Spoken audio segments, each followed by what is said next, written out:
What's going on, everybody? Welcome to the Crypto Brew Show, where we are drinking brews and talking about it. It is August 28th, 2018, and I am here with you, and JoJo is with me out there. It's just us two tonight. JoJo, how you feeling?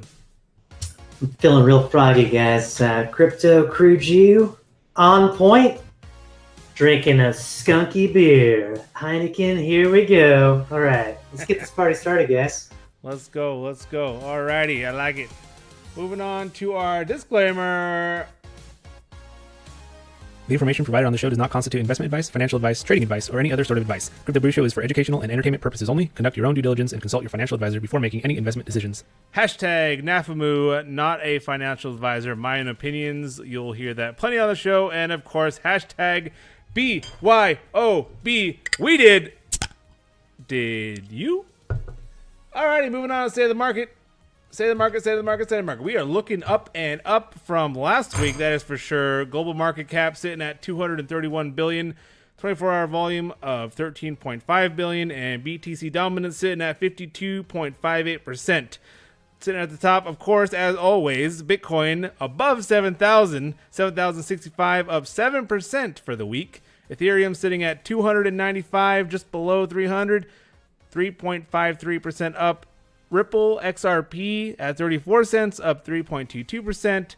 Bitcoin Cash at $563 at 3.6% up. And then EOS, one of our articles today, sitting at $5.85, up 16%, which is hard to believe due to one of the articles we will be talking about shortly. Moving on to our gainers and losers. JoJo, what's it looking like out there? Yeah, I mean, the major thing here is like, man, that market cap, we're finally starting to come back up, guys. And also, BTC busting above that 7K mark again. And Ethereum, come on, $300, that's a price point that is easily broken.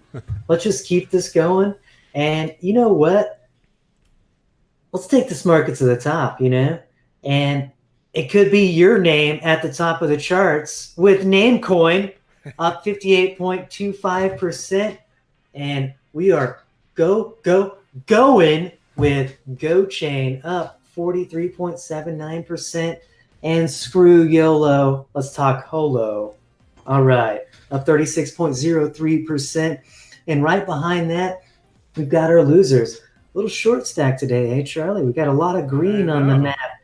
It's some good stuff. Wob Network, they're just a little wobbly, but Weebles wobble and they don't fall down. You know what I'm saying? They're down 46.19% in the 24-hour.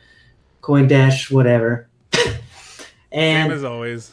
Exactly. And, CoinDash is just not going to keep its dignity for much longer. But dignity's in the loss as well, down 13.27%. So what else we got going on out there, man? Let's talk about that heat map. Looking pretty good. Yeah, a lot more up than there is down right now. I think it's a nice solace for a lot of people. I mean, everything. Like, majority is green, and I think a lot of people are feeling it. Feel a little bit of exuberance coming into the market. Whether or not we can hold, only time will tell. But JoJo, what you got? This is totally me, man. I'm drinking the Heineken right here, green bottle. I'm totally feeling it. I am on the rise, super stoked, and this is awesome. So let's get it going with some headliners, man. Yeah, let's go. Market news. Headliners. Our first headline today, boost for Bitcoin. Germany aims to withdraw from USled financial system. Bam, bam, bam. This one comes from ccn.com. Pretty interesting to see Germany, one of the big players, big countries out there, big ecosystems, economies, telling the U.S. to, for a lack of better words, F off. What are your thoughts, Joe? Well, I mean, for our listeners and our viewers out there, SWIFT, the banking system, is actually about telecommunications. SWIFT actually stands for Society for Worldwide Interbank Financial Telecommunications Code. It's an 8-digit code. It's a processing system for transmitting money from different financial systems to another. In Germany, They fed up with it. They're like, no, because you know who held all the Fed cards? up with it. You do that on purpose. Maybe I did, Charlie. Maybe we're fed up with it as well. Oh, we're definitely fed up with said Fed. But yeah, Fred. that's exactly the case, right? And that's what's going on with Germany. They're really pulling out because the people that really hold the cards in Swift, the U.S. And we all know the Fed is backing the U.S. Not to say that we're not fed up or anything, but I mean that's the major thing, man. What are you thinking about this? I mean, I'm not surprised. I'm not surprised. Countries coming out and saying, "Look, we're, as you said, fed up with what you're doing, what's going on, the sanctions that are putting on, the tariffs, whatever." We don't want to get into politics or whatever. We could go for days on that, but I just like the fact. I mean, at the bottom there it says crypto adoption in Turkey, Iran, Venezuela. I mean, these countries are 100% fed up because their financial systems have completely crashed. Venezuela, Turkey, I mean, Greece, they're all, nothing has worked. They just complete in financial ruins, and the only solace those people have is crypto, which is, I mean, it's great for them. I mean, I feel for those people out there because I could only imagine if the US dollar got to a point, which, you know what, looking into the future, it's definitely feasible for our financial system to crash as some of these other countries. Even though we think we're the best, we think this, we think that, people are ignorant to the fact that no, we are not. We are in so much debt, it's ridiculous. So I think crypto is one of those ways to kind of hedge your bets on the financial systems. And I think it's a great opportunity for crypto and, all that. So any other quick thoughts on this article? Yeah, I mean, just going off of that, man, piggybacking straight off of exactly the debt average and exactly what we're talking about in those markets, it is real. You know what? Just the fiscal average from USA Today is that American household carries $137,000 in debt. Who's paying for that?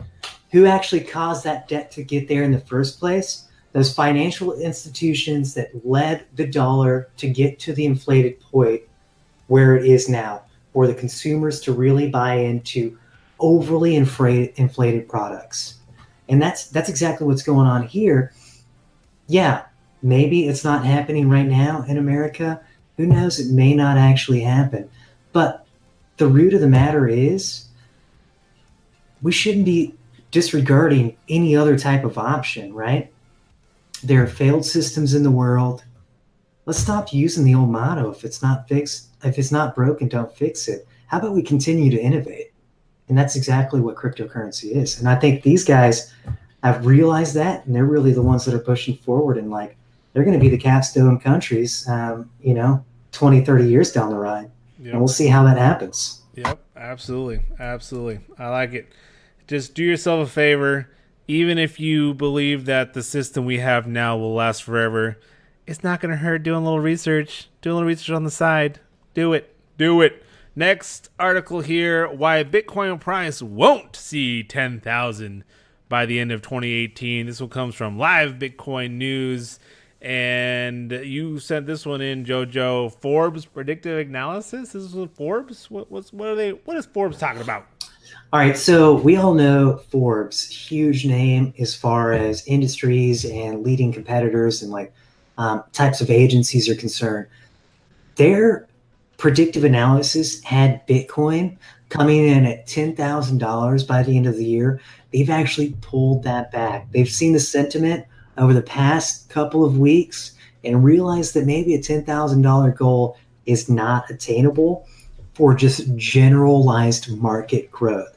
Basically, what I'm meaning by that is Forbes actually stated in the article that they're really trying to push and understand exactly what's going on with the market based upon just user growth. So that's the amount of people that are coming into the market and getting into cryptocurrency. their predictive analysis has BTC finishing at $9,500 by the end of the year, just based upon that growth alone. With that being said, Charlie, you're probably like, man, what about if this ETF goes through, right? Exactly, you know? That was exactly what I was thinking. Yeah, exactly. So, but if this ETF goes through, that's not a type of predictive analysis. That's just like, a hurricane or a natural disaster happening. No one knows that something like that is going to really try to impact the market. What about if hacks occur?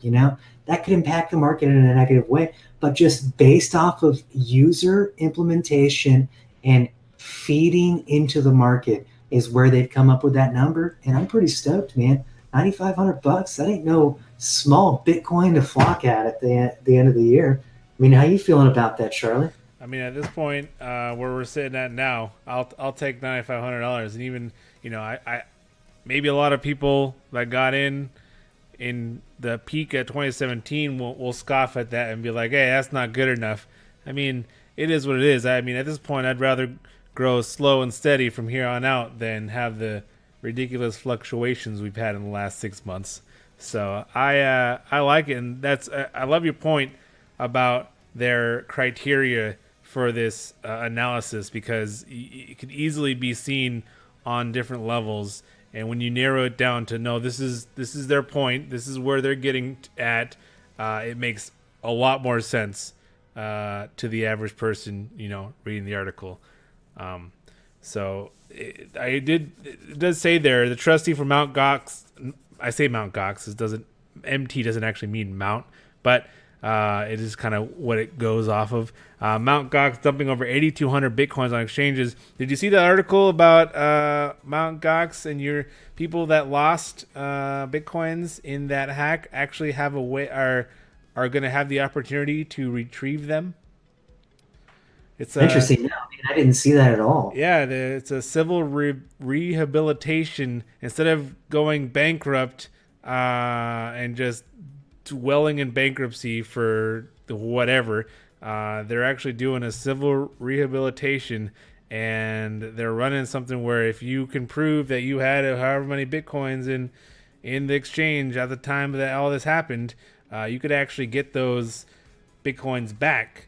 Which is pretty interesting because the price of Bitcoin now is substantially higher than it was when that happened. So it might actually come to surprise to some people that maybe think they lost their Bitcoins forever, that it was just a very long 4-year investment that it ends up going to be turning out to be a good thing. Well, I mean, my major things is like, you're actually talking about the price of Bitcoin. That actually makes a lot of sense. Two, with the mountain of Gox, are they, so this is not breaking the immutability of the BTC blockchain at all, right? No. It's literally, it was in their vaults, their storage. I mean, they've had that. It was frozen. They're the frozen assets that they had. So it's not going back on the blockchain or anything like that. It's just what they owned in their on their stuff. I mean, I think that's also pretty impressive because, like, just this past week, you've seen a couple cryptocurrency exchanges really just push out the fact that they're making profits, huge profits in down markets. So honestly, Mt. Gox, good on you, like, you're really taking care of the people that are hopping on your exchange. And for everyone that's out there, if like something like this is going on and you have an exchange that's willing to do that for you, a couple of awesome ones out there, #Nafamu, but like Binance, they're willing to really kind of fight for you, and they're on top of their crap and shit for that exchange. And if they're willing to do that at Mt. Gox, this is great news. This is really the exchanges fighting for the people and fighting for the change. Yep. And if you guys want to learn more about that article, let us know in the comments down below, and we'll certainly cover it next show, because there's certainly a lot more to talk about than just that. But moving on to our next article, from another one from CCN, how the efforts of Bakkt could lead to the approval of the first Bitcoin ETF. We talk about Bitcoin ETF a lot on the show as of recently, but I mean it's pretty important. What are your thoughts on Bakkt? We actually talked about it recently on one of the past shows. Do you think if Bakkt can do what they say they're trying to do, do you think that really gives a good push toward a approval of an ETF? Well, I mean, I think just for those users that didn't catch the show about Bakkt, Bakkt is actually trying to build up emphasis with ICE, International something or the other exchange. They're the ones that actually pull the strings and own the New York Stock Exchange. They're trying to build up a good and feasible Bitcoin futures market and a cryptocurrency futures market. So the fact that they're willing to do this is pretty imperative. And it's like one of those stepping stones for the future growth of the cryptocurrency market. Because if they show strong futures, we've actually got an article coming up that's got another thing in the global market span that's really trying to push for future growth in cryptocurrency. And all of that hand in hand with everything that's going on, this review of the ETFs for Bitcoin could actually be sustainable. Maybe the SEC will actually decide to go forward on this because they know that they're going to have to fight to survive. Yep, you're absolutely right. And one of the lines there says Bakkt already solved 2 issues laid out by the SEC, and the more and more these companies push to get these ETFs out and to get everything and to comply with the SEC. I mean, you got to think eventually the SEC is going to run out of things to say that why they're rejecting it. You know, okay, we figured this out. Okay, we got this. Check mark. Eventually, you're gonna run out of boxes to check, and eventually, this shit is gonna go through. So, patience, everyone, patience. Good things are coming. #Nafumu.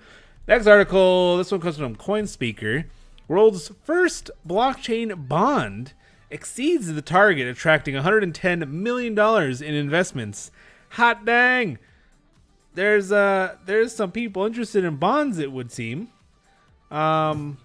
This is a pretty interesting story here. Jojo, what the hell is a bond, for one? For anyone that doesn't know. All right. And All right. 2, what are your thoughts on this? So, I mean, just the major thing behind a bond is it's a debt security. Basically, what people are trying to do is, the big majority of bonds came around in wartime frames in the past. They created war bonds to pay for the war. You invest in this, and we're going to give you inflation prices as far as how the market is maintaining, and you're going to get average growth for the next 20-year time span. Bonds were like super lengthy, long time frame pieces, but they're extremely stable. As far as the market is concerned with stocks, the volatility of bonds historically has been way less than stocks and securities. So the fact that this has happened in Australia, I think just goes back to that last article. It's going to really drive the future for cryptocurrency. And, $110 million bucks. Not really much to squawk at. We've seen some ICOs that pull more than that, right? I think something that would be really interesting moving forward is if some of those bonds and securities become tokenized. #Nafamu, but let's see how that goes. Going to do that. Some could say that they were leading a swarm of how things are transpiring, but yeah, anyways, if you guys want to learn a little bit about Swarm, they actually came out and talked to us on the show, so check that out. Yeah, we'll definitely we'll link that video. And one of the things I want to take away from this article real quick is that the Arunma Ote said she's a World Bank treasurer, expressed her excitement, and she said in her statement here, we are particularly impressed with the breadth of interest from official institutions, fund managers, and banks. Just that statement alone.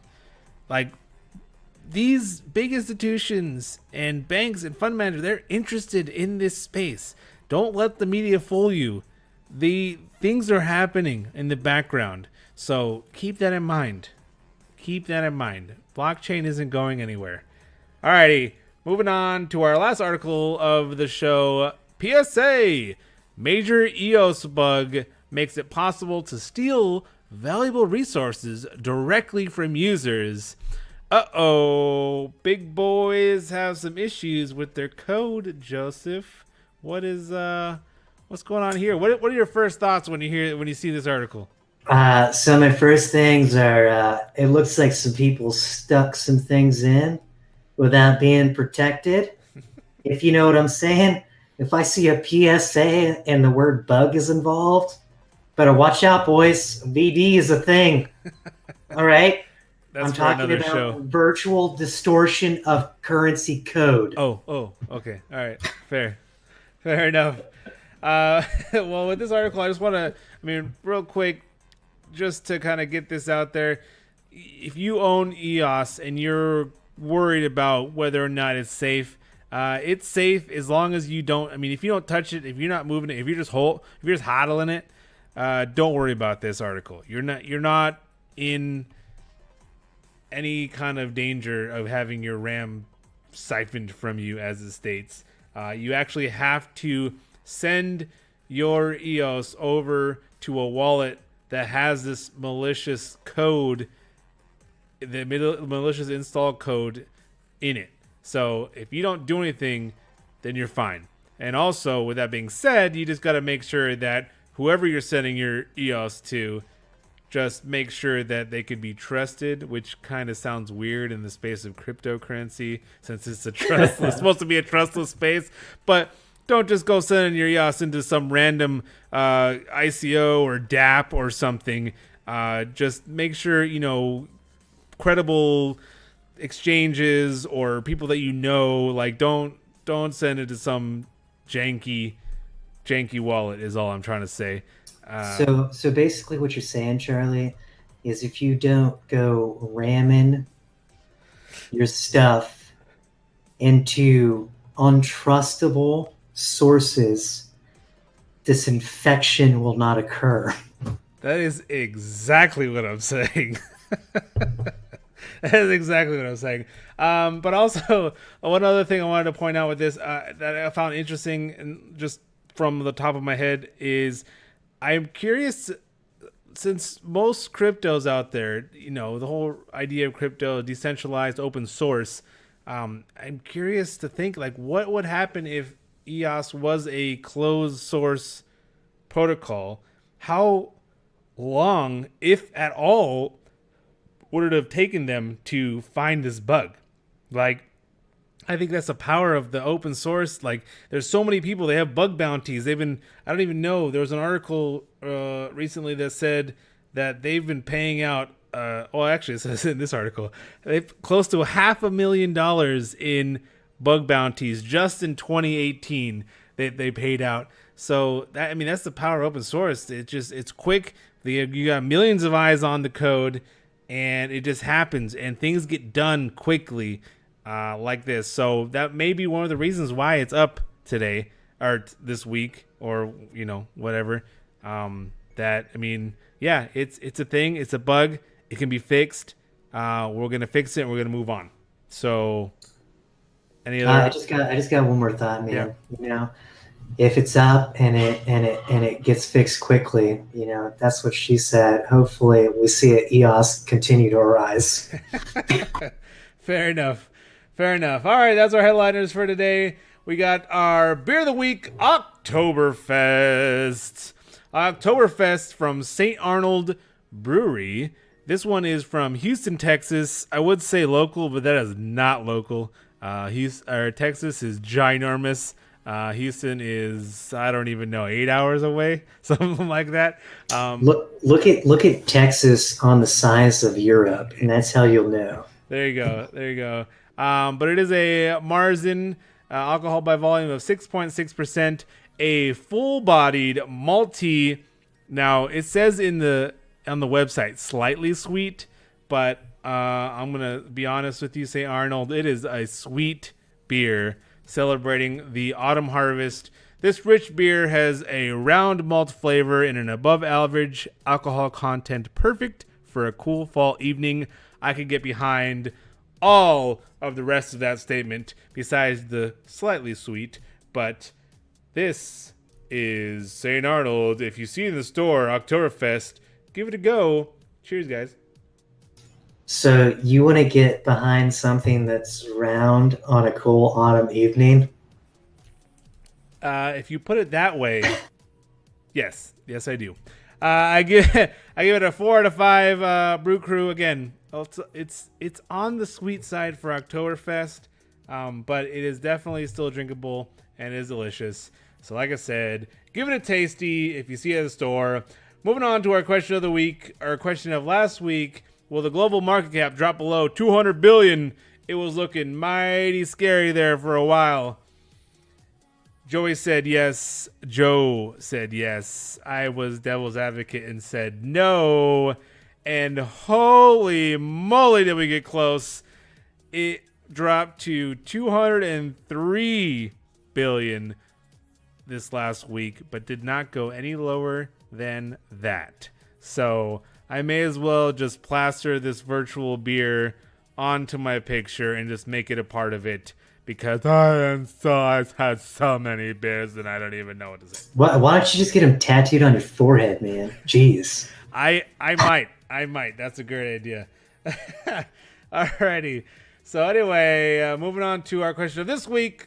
Since we've been talking about EOS and we've been talking about the bug, we've been talking about, what's happening there and how quickly they can fix it and all this jazz. Jojo, what do you think the 7-day percentage of EOS will be by next week? Do you think we keep on the up and up? I mean, it was up, 16% at the beginning of the show there? Or do you think it kind of pulls back a little bit? What are your thoughts? I think it's actually going to pull back a little bit during the midweek and then rise again. You know why? Because all of our users out there and viewers of this show really understand what EOS is now, and that's going to pump it real hard. Pump it. So I think it's going to go up another 10% over the course of the week, Charlie. Okay, I like it. I could really, really price is right you right now, but I won't because I think that's unfair. So I will go ahead and say that it's going to go up.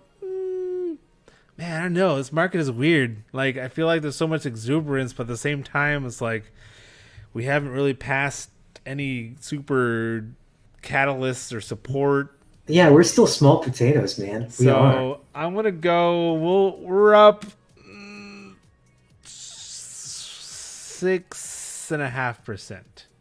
I still say we're up. So, alrighty, guys. Let us know your answer in the comments down below. We will showcase you on next week's question of the week. Let us know, and you might get a virtual brew for yourself. But that is all for the show this week. Jojo, any final thoughts? Keep them green, America. Let's keep this market pumping. Stay bold. Keep them cold.